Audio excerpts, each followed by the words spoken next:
Naam, tunarejea kwenye kunradhi, kwenye sehemu yetu ya mdahalo ambapo tunazungumzia majukumu ya viongozi wa dini katika kuleta maadili katika siasa. Nilikuwa nimekuuliza, je, viongozi wa dini wamewajibika kukuza maadili katika siasa? Francis Mwaka anasema wao wanapeleka matumbo yao mbele kunradhi. Unapata huwa wakiwa kanisani wanasema amani, bali wakitoka nje wanaendea pesa kwao. Nikianza na wewe Elias, hii dhana kuwa viongozi wa dini wanaegemea upande fulani wa siasa ni ya kweli? Ndio, hiyo ni ya kweli, kwa sababu kuna baadhi ya viongozi wa dini ambao mara nyingi unayowakuta wanaongea ni kama ni sauti ya mwanasiasa fulani. Na ni vizuri kusema ya kwamba Kenya imekuwa katika kuwekwa katika sehemu kuwakuta ya kwamba viongozi wa dini kutoka sehemu fulani hata wakiongea nje na ndani, yani ndani ya makanisa, msikiti, utasikia wanaongea kana kwamba wanaegemea sehemu fulani. Hiyo ni kweli, na lakini kama inawaharibia sifa nyinyi ambao tunataka kusema ya kwamba wanapofanya hivyo hawafanyi kwa kuongea kwa niaba ya dini zote. Wanaongea kwa niaba yao wao wenyewe. Kwa sababu sisi tukiwa viongozi wa dini tunapaswa kuongea ukweli na kupenda kila mtu jinsi ambavyo alivyo, bila kuonekana ama bila kusikika kama unaongea kwa niaba ya fulani. Hivyo tunasema ya kwamba hakika ni si vizuri sana mtu kusema viongozi wa dini wanaongozwa na matumbo yao. Hiyo si kweli, kwa sababu sio wote. Iwapo anajua kuna wengine wanaongozwa na matumbo yao na matakwa yao, basi hiyo inaweza kuwa ni kwamba ni baadhi ya viongozi ambao wengine wamepotoka. Lakini kiongozi yeyote wa dini anafaa kueneza injili ya amani na injili ya uwiano na injili ya kuwa pamoja. Ndipo sisi katika NCCK tumeanzisha kitu inaitwa Pamoja Initiative. Kuonyesha ya kwamba twaweza kukaa kama vile saa hii tuko hapa, Muislamu, Mkristo na Mwindi, na sote tunaenda pamoja tukiongea mambo ya maadili ambayo yanafaa kuwa. So kiongozi anayefuata kiongozi mmoja wa kisiasa ni kiongozi potofu. Naam. Francis Mwaka tena anasema kila mwanasiasa akiingia kanisani ama msikitini anapewa kitu cha kwanza. Naam, anapewa kitu cha kwanza, huku wengine simuelewa anasema nini. Labda Ali na Chetna mnaweza kutuambia kama katika dini yenu huwa kuna nafasi maalum za wanasiasa kukaa? Sisi nasema maneno moja, kama watu wote etu ya religious leaders nafundizanga kitu mzuri kabisa. Kama wewe tafanya kazi namna hiyo mzuri, wewe utapata matunda mzuri. Sasa hiyo same thing kama Elias nasema namna hiyo, kama toto na toka kwa nje kwa jumba yetu nafundiza haya, pata barabara hiyo, itafuata barabara hiyo. Yes. Nauliza kama unajua kuna wakati ambapo watu wanajumuika kufanya ibada. Kama maskiti. Naam, huwa wanasiasa katika dini ya Kihindi huwa wanakaa mahali popote ama wanatengewa viti vyao maalum? Hapana, sisi nakaa pamoja. Sisi wote iko na kama maskiti moja. Lakini kama Hindu religion iko na Mungu mingi. Lakini sisi iko na maskiti mingi bali. Lakini wote Mungu iko na fundamentals moja, ni amani. Naam, Ali, unaweza kunijibu swali hilo kuhusiana ni kwa nini wanasiasa ni kama wanaonekana kama wako bora zaidi kukaribia pale mbele kuliko mwananchi wa kawaida? Sisi katika dini ya Kiislamu hiyo hayupo. Unaona ya kwamba tukiwa tunasali tunaingia msikiti, ni imamu tu yule anaweza kuwa mahali pa kwanza, na wale wengine mwanasiasa awe nani awe waziri, wote wanapanga laini moja, awe maskini hapo katika msikiti.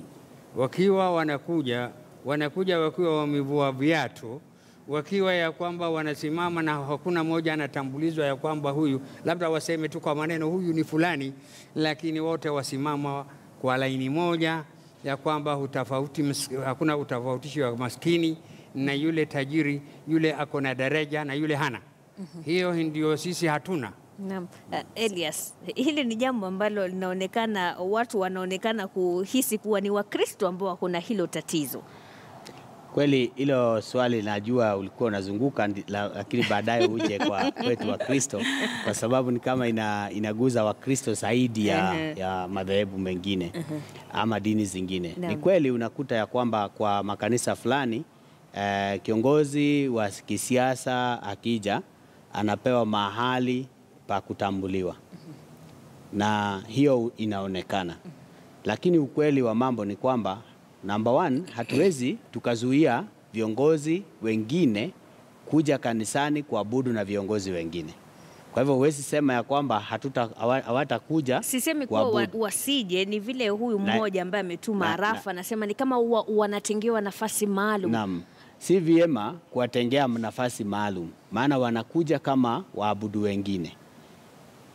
Hata ingawa wakati mwingine tunaona wanatambuliwa katika kupewa nafasi. Hata wanapewa nafasi ya kuzungumza. Kuna askofu mmoja, sikumbuki ilikuwa ni wapi, lakini humu nchini ambaye alisema wanasiasa hawatazungumza ndani ya kanisa, kuwa kanisa ni ya ibada. Mbona katika makanisa mengine tunaona bado viongozi wanakuja na wanauza sera zao na kutukanana katika sehemu ambapo inastahili kuwa ya kitakatifu? Huyo askofu alikuwa wa Embu na alisema kama askofu wa hiyo diocese. Lakini ni ya muhimu watu kujua ya kwamba si kama Uislamu wana uongozi moja. Ukristo ina baadhi ya uongozi. Na unakuta huyu ni Mkristo lakini uongozi wao katika dhehebu yao, yani madhehebu kadhaa ambayo iko katika Ukristo ni mingi. So kila mmoja akona aina ya kidhehebu yake. Na ndio unaona kama wewe ndio mwenye hiyo dhehebu na mtu amekuja na umeamua kumleta hapa, unajua ni wewe umefanya hivyo. Na imaanishi ya kwamba Ukristo yote inapeana nafasi kama hiyo. Na Ramadhan kutoka Taita ametupigia simu. Ramadhan, hujambo? Sijambo, Naam, tueleze kauli yako ama una swali gani kwa wageni wetu hii leo? Mimi kauli yangu ni moja. Hilo swala ni kama vile ulivyosema, kweli limelemea sana ndugu zetu wa Kristo. Ila nilikuwa na swali, ndio maana ninaongea. Haya, uliza.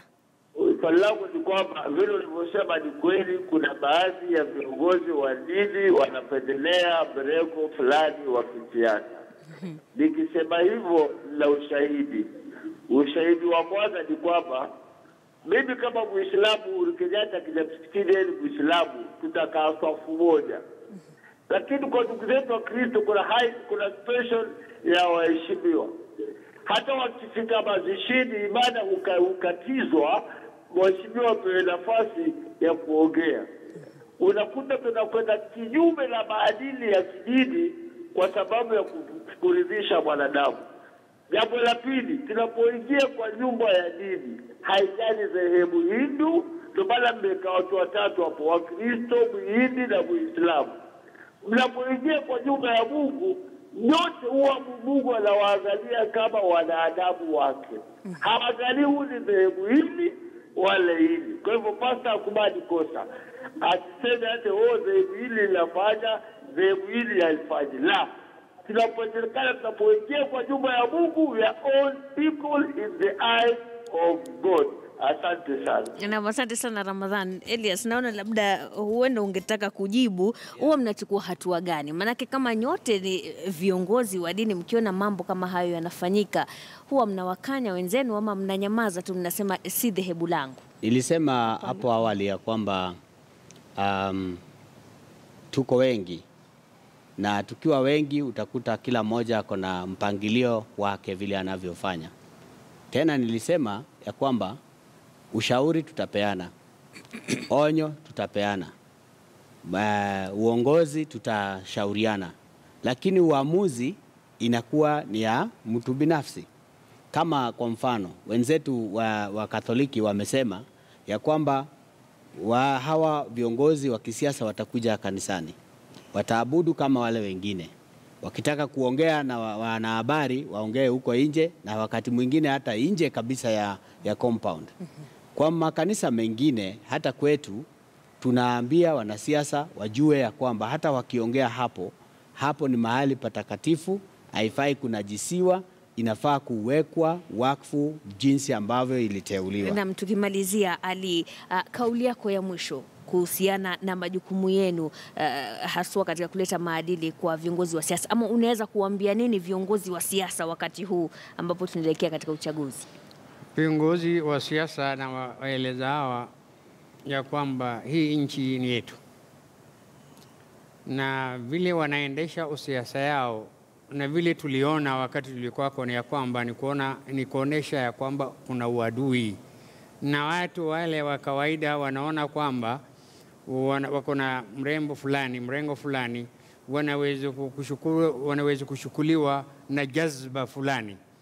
Basi kama hivyo, nasiha yangu kwao ni ya kwamba tafadhalini muangalie nchi yetu ya kwamba ni kama yae, na tukifunja sisi wote tutafunjika, na hata usiasa yao hakuna mahali itaenda, ufurugo na kitu namna hiyo.